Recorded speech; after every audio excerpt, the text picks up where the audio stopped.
کیا غور جب 11ویں 12ویں میں معمہ یہ ہم پہ کھلا غوث اعظم، تمہیں وصل بے وصل ہے شاہدی سے، دیا حق نے یہ مرتبہ غوث اعظم۔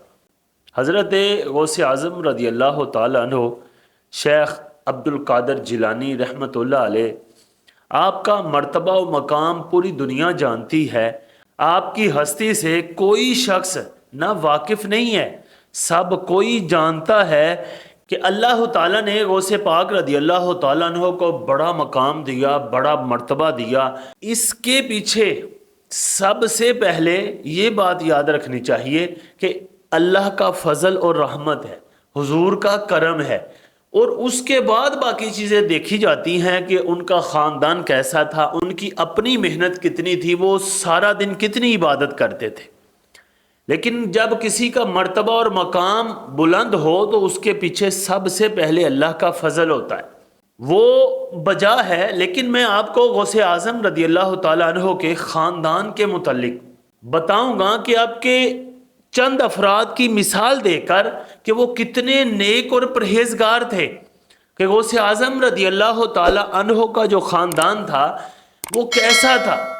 یعنی اگر سیبوں کا باغ ہے تو اس سے سیب ہی ملیں گے، اگر آموں کا باغ ہے تو آم ہی ملیں گے، امرودوں کے باغ سے امرود ہی ملیں گے۔ اگر زمین اچھی ہوئی تو پھل اچھا مل جاتا ہے، کہ انسان کی مثال اس دنیا کے پھل جیسی ہے کہ اگر پھل کا بیج بہت ہی اچھا ہو، زمین بھی اچھی ہو، اور اس کی حفاظت کرنے والا، اس کو بونے والا اچھا کاریگر ہو، اچھا سمجھدار ہو، تو وہ پھل بہت ہی خوبصورت ہوتا ہے اور وہ کھانے کے لائق ہوتا ہے۔ وہ کھانا تو کیا، دیکھنے میں بھی مزہ آتا ہے، یار یہ کتنا خوبصورت ہے۔ اسی طرح اگر کسی کا باپ اچھا ہے اور اس کی والدہ بھی اچھی ہے، اس کے دائیں بائیں رشتہ دار اچھے اخلاق کے مالک ہیں، جب بچہ ایسے خاندان میں پرورش پائے گا تو دنیا کا کوئی بھی عقل مند یہ نہیں کہہ سکتا کہ وہ اس شخص کی، اس لڑکے کی، اس بچے کی پرورش بری ہے اور وہ لڑکا بڑا ہو کر کوئی اچھا پھل نہیں دے سکتا۔ اور غوث اعظم رضی اللہ تعالیٰ عنہ کے اگر والد کو دیکھا جائے، جو انسان کا بیج ہوتا ہے وہ والد ہی ہوتا ہے، کہ والد اتنے نیک ہیں کہ سب کچھ چھوڑ کر جنگل کے اندر اللہ کی عبادت کر رہے ہیں، لیکن معاملات اتنے اچھے اور اتنے پرہیزگاری سے نبھا رہے ہیں کہ جب جنگل میں بھوک لگی، دریا کے کنارے پانی پینے کے لیے بیٹھے اور بھوک کے ستانے کی وجہ سے وہاں سے سیب اٹھا کر، جو سیب دریا کے پانی میں بہہ رہا تھا، وہ کھایا اور پریشان ہو گئے کہ یار یہ سیب تو صحیح ہے۔ اگرچہ ایسے ماحول میں وہ کوئی بھی ایسی چیز کا مالک نہیں ہوتا، لیکن انہوں نے سوچا کہ یہ نہ ہو کہ یہ کسی کی ملکیت ہو اور میں کھا لوں اور اسی سے میرا خون بنے، اسی سے میری اولاد بنے اور وہ اثرات میری اولاد میں چلا جائے۔ انہوں نے سیب بخشوانے کے لیے دوڑ لگا دی، یہ سب آپ جانتے ہو، لیکن یہ نقطہ درمیان سے یاد رکھنا کہ وہ پرہیزگاری کے لیے گئے، ورنہ کوئی بھی نہیں دیکھ رہا تھا، اللہ کی ذات دیکھ رہے تھے، اللہ کی ذات دیکھ رہی تھی، اور وہ توبہ کر لیتے اور وہ انسان اپنے آپ کو تسلی دے لیتا کہ یار اس کا تو مالک ہی کوئی نہیں۔ لیکن فتوے پہ تو رہتے تو ٹھیک تھا، لیکن وہ پرہیزگار اور تقوی والے لوگ تھے۔ اور اس سے آگے لے جاؤں کہ غوث اعظم رضی اللہ عنہ کے نانا جان جو تھے وہ علاقے کے مشہور بزرگ تھے،